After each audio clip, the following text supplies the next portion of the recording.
Hey guys, today I'm talking about canna lilies, and this one is not as old as you would think it was. This was in about a 1 gallon pot when we bought it at the beginning of the season. We have seen massive growth. I'm going to show you every tip and trick along the way to maximizing growth, taking care of it, and how to winterize, and every possible how-to we can go through on growing cannas. The name of this particular variety is Pistache Poquito Butter Yellow. Say that 5 times really fast. That's how hard it is. But anyways, it's been a great, beautiful plant, and it's grown tremendously in a short amount of time. I know exactly why it grew so fast, because we did some special additives and a special way of watering. So let's get on to complete canna care and how you can have a yard filled with beautiful cannas. So guys, what made me think about cannas today is I went by my local garden center and I came across these poor specimens of canna, and they've seen better days. They have not been well taken care of, but they were in kind of the back area of a garden center, and I thought this is a great opportunity to demonstrate overwintering care and what to look for and what to do and what not to do. But this canna has been extremely well taken care of. It's got almost no issues with it. I think there might be a leaf or two that has some insect damage, but overall it's been perfectly taken care of, and it's really in great shape. So let's move forward and I'll show you every step of the way of how to take care of cannas. So guys, cannas are a tropical flower that grows from rhizomes, and they really love heat and they love moisture as well. So if you have a lot of heat in your zone and you have a lot of moisture, or you can water them very frequently, you're going to find that cannas are very easy to grow. They just require a few specific things and a few specific additives to really make them showy. It can be a centerpiece of any garden. So guys, as you can see, cannas are really well known for their massive leaves. It looks almost like a banana tree. It has if you've ever felt of a banana leaf, it feels almost exactly the same way. But they have beautiful flowers, reds, yellows, oranges, and a lot of mixtures and textures within that range. But in this particular case, what caught my eye was the fact that it was a cream yellow, and it really stood out among all the other cannas that were in that location. So guys, if you plan on growing a canna, as I have, in a pot, you're going to want a location that's got at least 6 hours of sunlight or more. They thrive extremely well in hot, sunny locations. Now, if you live in an area that has a lot of wind, the leaves can be damaged by excessive wind. If you live close to an open area like a lake or a beach area and there's a lot of wind, that can do a lot of damage to the leaves. So you want to kind of shelter it wherever you decide to place it within your landscape. Now, cannas really do require well-draining soil. If you have an area that is not well draining, and there's an easy test you can do, you can dig a hole 1 foot wide, 1 foot deep, and then fill it with water. And within 30 minutes, if that hole has not drained, the soil is probably not going to be appropriate, or that location is not going to be appropriate for cannas. Now, cannas do come in a variety of heights, some a dwarf size and some like this one that is almost reaching 6 feet tall. So you want to take into account by reading the label and making sure it's going to fit in that particular area you want it to go in, because cannas can spread underground very quickly and cover an entire area of a garden. So that's why I always recommend, if you really want to see beautiful cannas, plant them in a container rather than open ground, because cannas can become invasive. Now, the ideal soil pH is going to be around 6.5, so you want to make sure that you do some testing there and add the appropriate amendments to get it as close to that as possible. I always recommend using a good pH monitor so you'll know exactly where your soil's at. If it's too alkaline or too acidic, you're going to have problems growing cannas in that area. So you're going to need to add the proper things to get it just to the right level. That's not an easy thing to do, so you have to do a little research and a little study to know exactly what to add. Let's say your soil is too alkaline, you want it more acidic, then add some peat moss. That will really help. Lime will also adjust the pH in another direction if it's too acidic.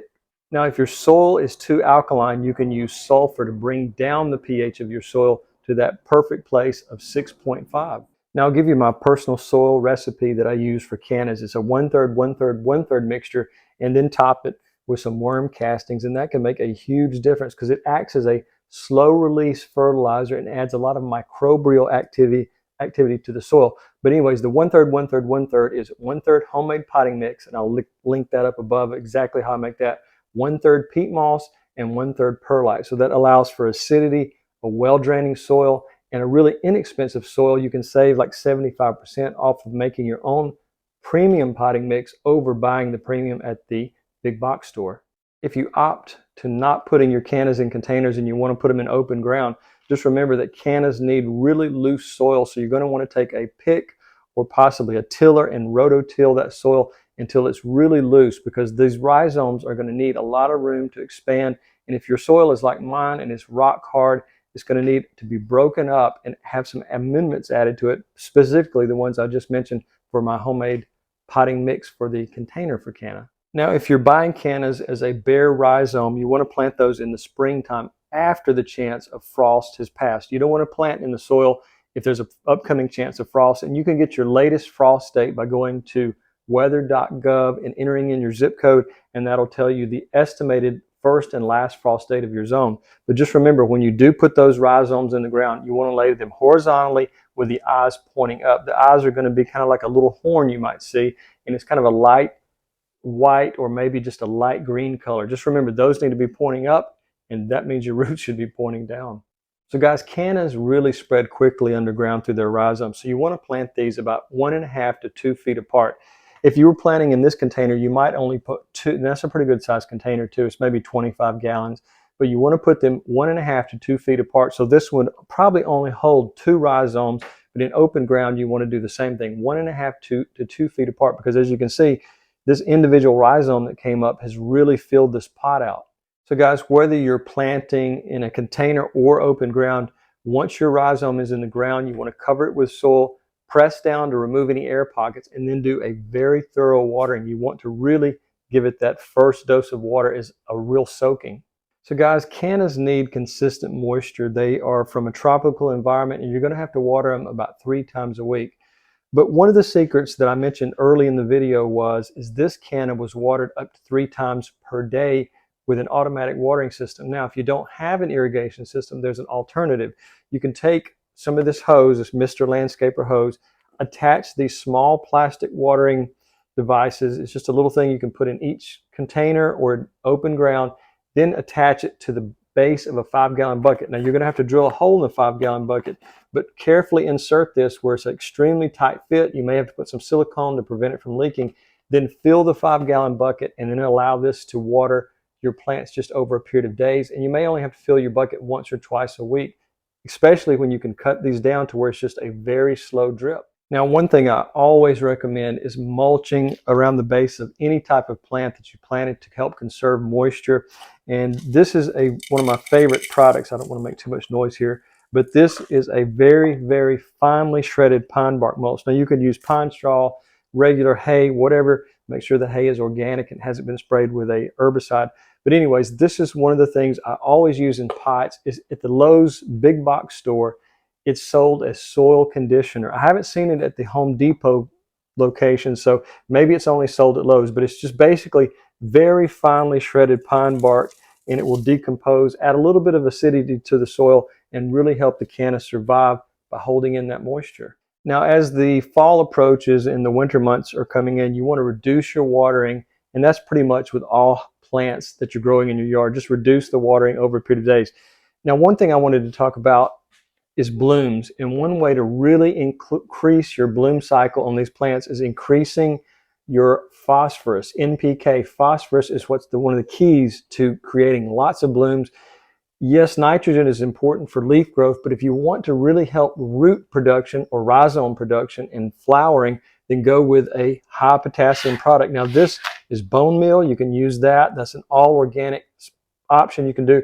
But my personal favorite, and it's really become evident this year, that Bloom Plus by Schultz is really one of my favorite products because it has done amazing things for our azaleas. Our azaleas are blooming like they never have before. They've bloomed many years. They're encores. They bloom in the spring and the fall.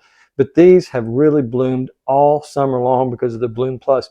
We didn't spray it with a hose-in sprayer. We just did our normal watering can at the base of the plant, and that has made all the difference in the world. So if you really want to see a lot of blooms, try to use Schultz Bloom Plus. You can buy it just about anywhere. I'll link it down below as well. But I'm not sponsored by them in any way. I wish I was. But if you want a product that's going to really create blooms for you, Bloom Plus. Now, with these watering, the liquid fertilizer, I'd recommend that about every 3 to 4 weeks, and I would recommend doing the same with the bone meal about every 3 to 4 weeks. Just put the powder at the base of the plant and water both of them in well. Even after doing this, you might want to come in and water with a hose just in case you don't want to burn your plant.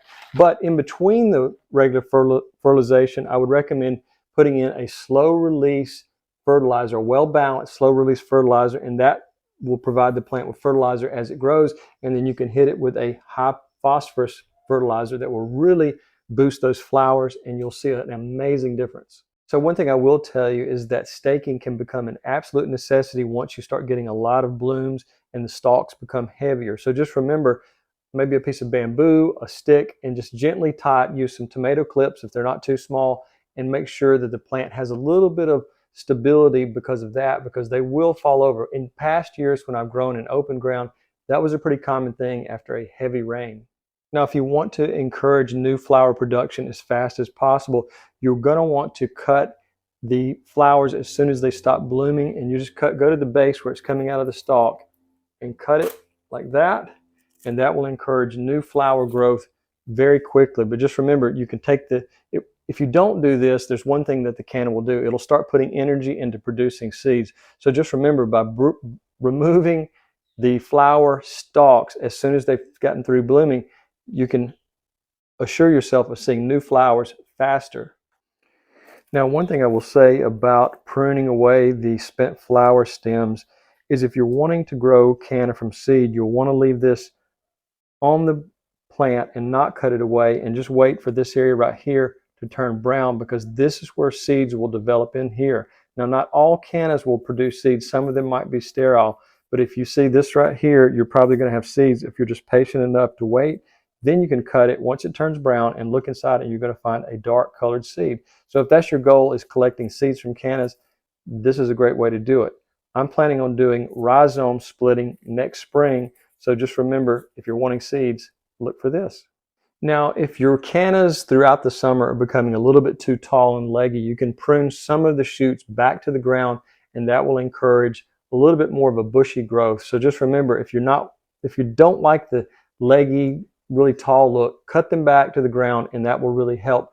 It will reduce the overall size, and you can have a more shrub type of appearance. Even though it's tropical, it does kind of give it a shrub appearance. So we're coming to mid-autumn now, middle of October, and if you're in the right zone and you're wanting just to let them come back next year, you're going to want to prune them back to about 6 inches or below, maybe 4 inches above the ground.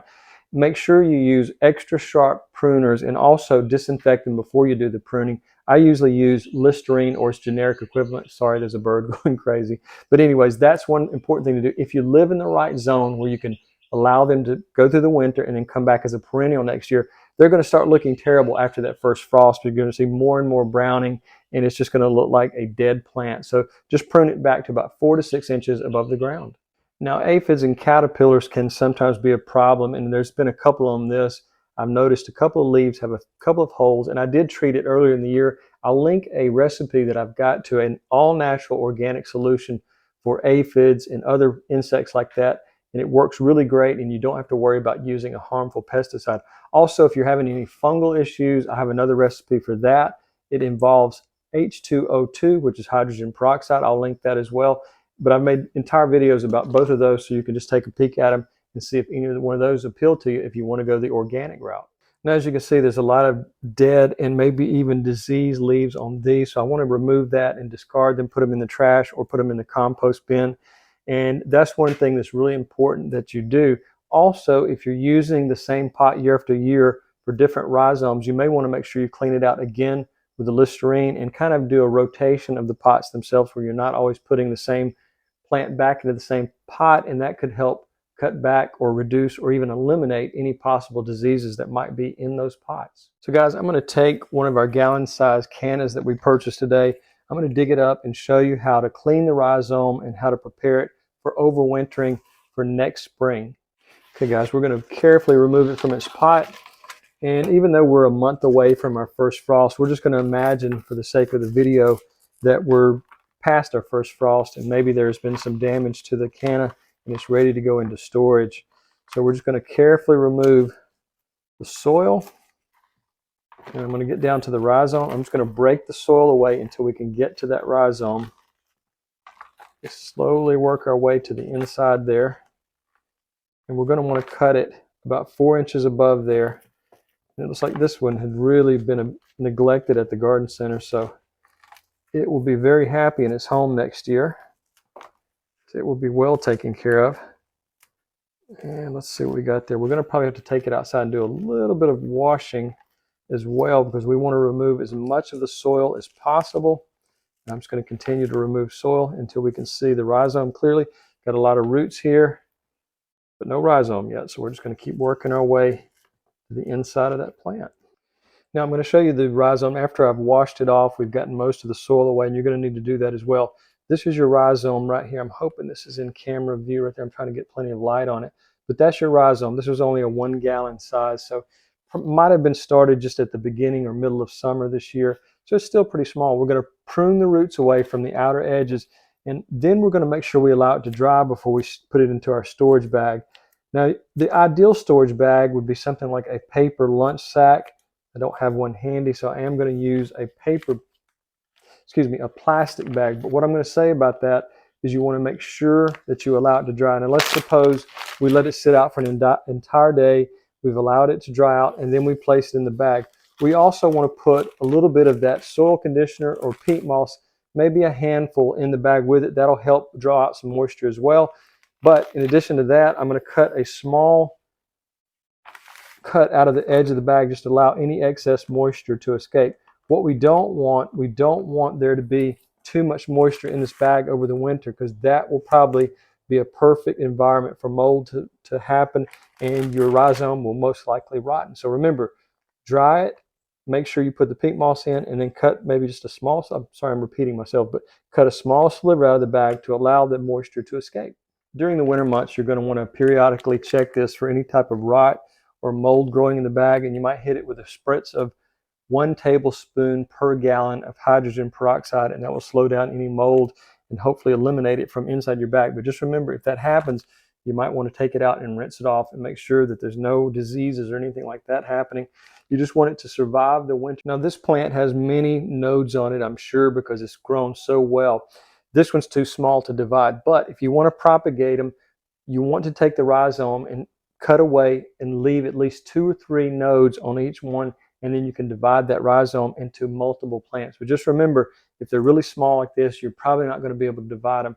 Dividing is going to happen with a plant much larger like this one. Now, I mentioned earlier about collecting seeds from your cannas, and that's very doable if it's not a sterile plant and they do produce seeds.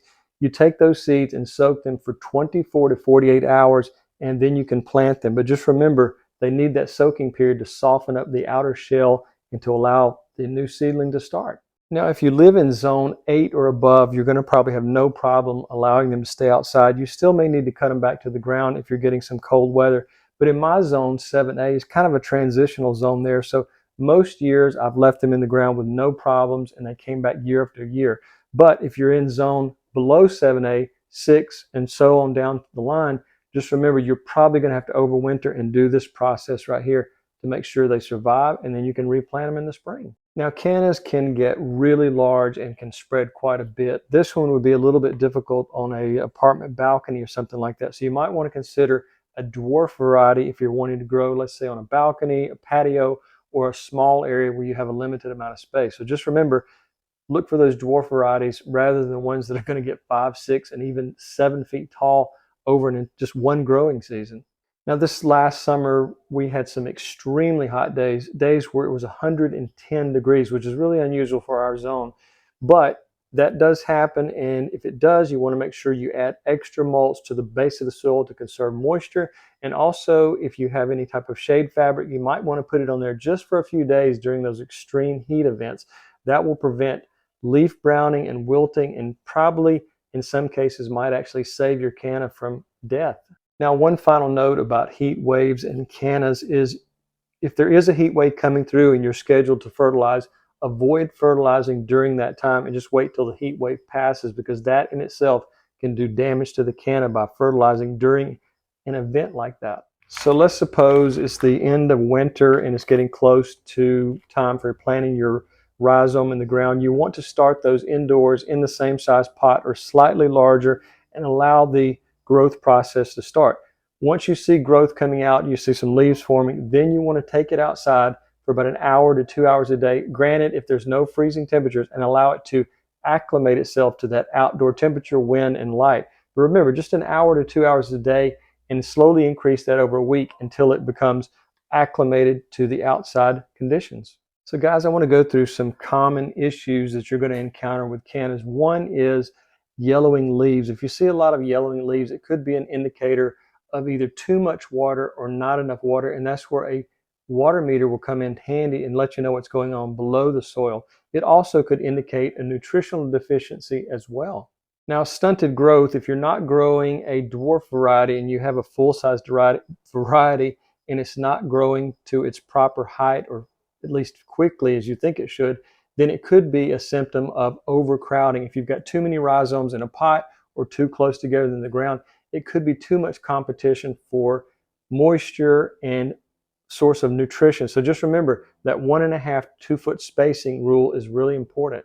Now, if you have an issue with poor blooming, it could be that your canna is not in a good sunny area. And just remember that, as I said early on, 6 hours plus is what these really need to bloom properly throughout the summer. Now, I mentioned a soil test to make sure your soil is draining. If you're having a problem with root rot, that is almost certainly overwatering and poor drainage. So that's one of those things you want to check first before you plant the cannas in open ground. If you are planting it in a pot, make sure you drill those holes. My wife made the problem of not drilling the holes in a pot once, where she forgot about it, and the plant did die. Even after we took it out of the pot, drilled the holes, and we thought we could save it, it was just too late. So one notation I want to say about cannas and their flowers is I've noticed more hummingbirds in our yard than we've ever had before since we started planting cannas. And I believe it's a direct result of the cannas themselves. So just remember, if you're going to use a pesticide on your cannas to prevent those problems I mentioned earlier, go with the organic solution, because any of those pollinators coming in and getting into a flower that's heavily contaminated with pesticide is probably going to do some major damage to that insect or bird. So guys, cannas can truly be a showstopper in the garden, especially if you've planted them in a large group planting or you have several pots lined up. The flowers are just really so bright, it's incredible. So I highly recommend going with pots. And then if you want to do open ground, I think you're going to have more success in pots as I have had. I've grew cannas both ways, in ground and in pots, and I think by far pots have worked so much better. So guys, I want to say thanks so much for watching. If you're interested in any of the products I'm mentioning, from worm castings to pH monitors, I'll list them all in the description. But guys, just try growing cannas. It's an amazing thing, and I think you're going to really love the variety of flowers they have. I'll also put in the description a list of cannas that really have amazing flower sets as well, and maybe what zones they grow in, if I can find that information as well. So guys, have a great day, and thanks for watching. Hope you'll like and subscribe.